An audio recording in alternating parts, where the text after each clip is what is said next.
আপনি বলেছেন, আমি তিনটারই সংক্ষিপ্ত করে একটু বলতে চাই। প্রথমত এনসির বিষয়টা।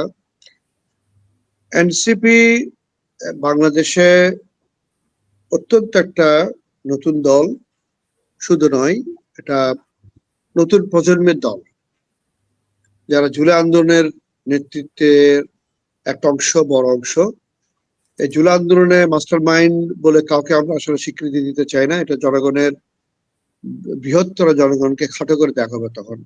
যদিও মানে এনসিপির অনেকেই বলতে চায় যে তারাই নেতৃত্বে ছিল, শুধু সেই কথাটা কতটুকু সঠিক ইতিহাস সেটা পরে বিবেচনা করবে।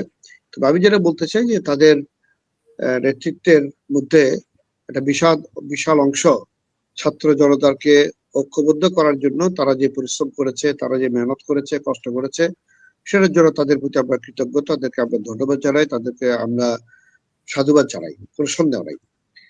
তবে নতুন পলিটিক্যাল পার্টি হিসেবে তারা যে ম্যাচিউরডলি পলিটিক্স হ্যান্ডেল করার কথা ছিল, এখানে আমাদের মুরব্বী মেজর আক্তার আছেন, বহু বছর ধরে রাজনীতির মাঠে আছেন, উনি একজন বীর মুক্তিযোদ্ধা,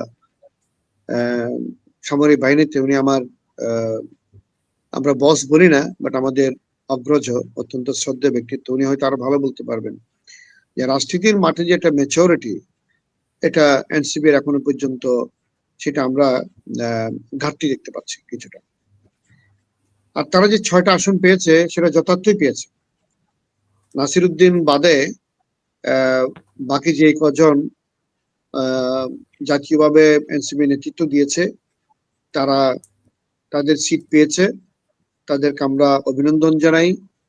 তারা জাতি গঠনে, দেশের উন্নয়নে, দেশের স্বাধীনতা সার্বভৌমত্ব রক্ষার্থে, দেশের যে নতুন চ্যালেঞ্জ গুলো সামনে এসছে সেগুলোকে মোকাবেলা করার জন্য তারা তাদের প্রত্যক্ষ ভূমিকা রাখবে, সরকারকে সহযোগিতা করবে।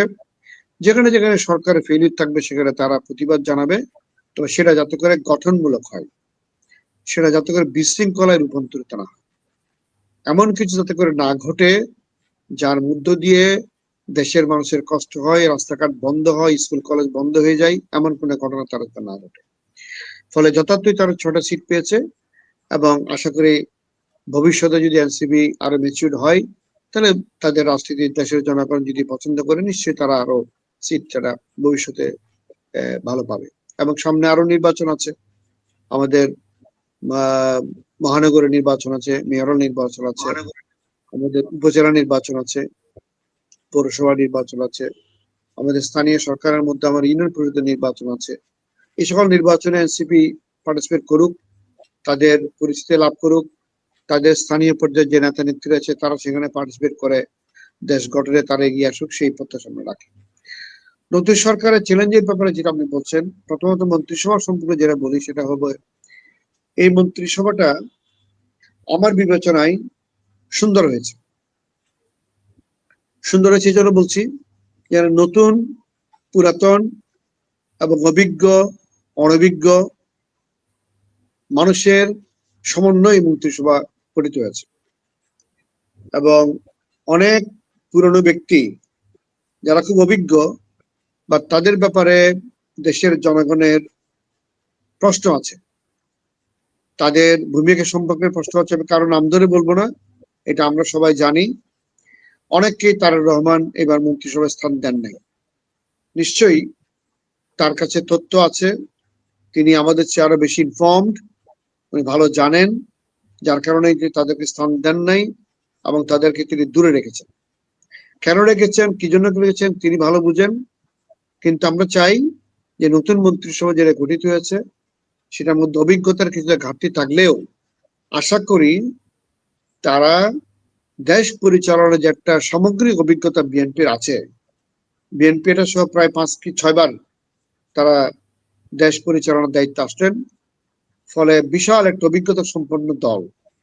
এই দল যে মন্ত্রিসভা গঠন করেছেন, এটা দিয়ে তারা দেশকে শাসন করতে পারবেন এবং কোনো কোনো ক্ষেত্রে যদি কোনো মন্ত্রী তার যদি সুন্দরভাবে তাদের মন্ত্রণালয় পরিচালনা করতে ব্যর্থ হন, তাহলে তার কাছে অনেক অপশন আছে।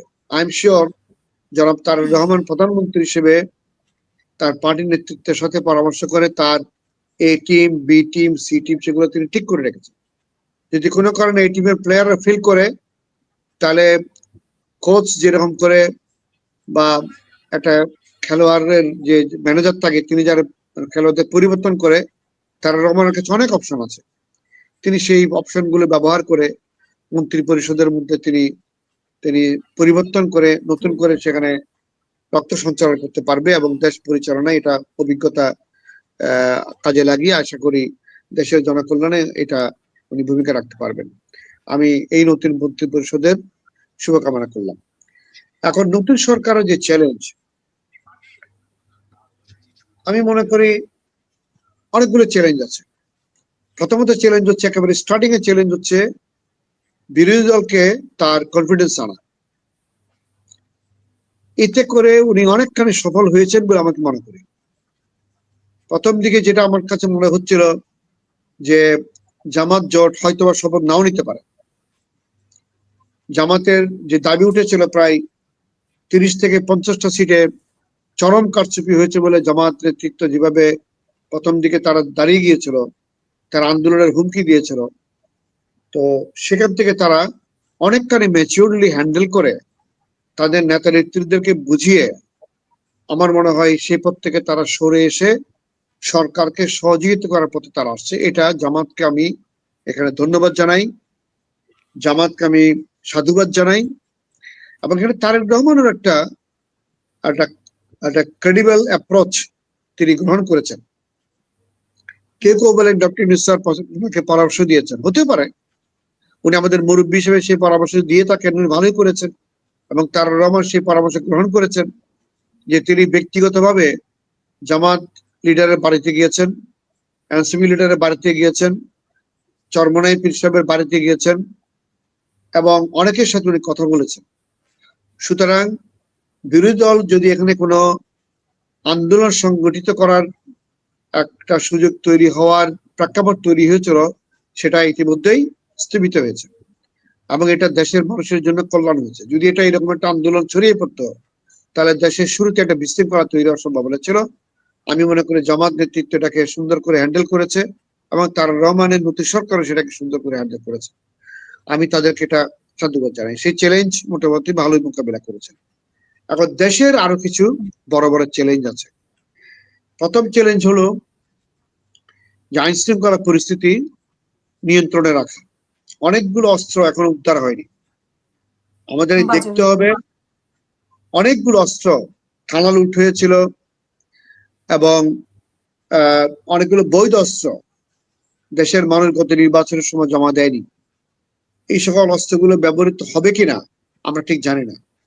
সরকার সালাউদ্দিন সাহেবকে স্বরাষ্ট্রমন্ত্রী করেছেন, আশা করি উনি এখনো ইয়াং এনার্জেটিক আছেন, ওনার পূর্ব মন্ত্রণালয় চালানোর অভিজ্ঞতা আছে, সরকারের গুরুত্বপূর্ণ ব্যক্তি। উনি যদি কঠোর পদক্ষেপ গ্রহণ করেন তাহলে অস্ত্র উদ্ধার করে সন্ত্রাসীদেরকে একদম কঠোর বার্তা দিয়ে তার পার্টির মধ্যে যারা বিশৃঙ্খলা করবে, চাঁদাবাজি করবে, সন্ত্রাসী করবে তার পার্টির মধ্যে, তাদের ব্যাপারেও কঠোর পদক্ষেপ যদি গ্রহণ করেন তাহলে আশা করি দেশের আইন শৃঙ্খলা অনেকখানি সুন্দরের দিকে যাবে এবং আমরা এটা প্রত্যাশা করি। এটা হলো 1 নম্বর চ্যালেঞ্জ।